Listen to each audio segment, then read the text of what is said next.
Hi అందరికీ నమస్కారం. నేను మీ శౌర్య అండి. ఈరోజు తాజావన్ ఫామ్‌లో ఇంగువ ద్రావణం తయారు చేసుకుంటున్నాము. ఈ ఇంగువ అనేది మీ అందరికీ తెలిసిందే. ఇంగువ అనేది ఆయుర్వేదంలో గానీ, మా వంటల్లో గానీ చాలా విరివిగా వాడతాము.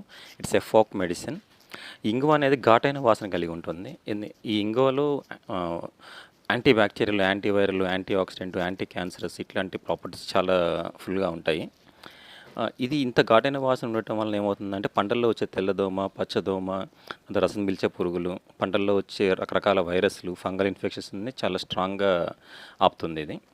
ఇక్కడ మనము 100 లీటర్ల వాటర్‌కి 100 గ్రామ్స్ ఇంగువ అనేది కలుపుకోవాల్సి వస్తుంది. అది డోసేజ్. ఇక్కడ ఫస్ట్ ఏం చేస్తామంటే మనము ఈ ఇంగువని కొన్ని వాటర్‌లో ఏం చేస్తామంటే కలిపేసి మనం బాగా ఆ వాటర్‌లో కలిసిపోయేటట్టు కలుపుతాము. ఇది వాటర్‌లో చాలా ఈజీగా కలిసిపోతుంది.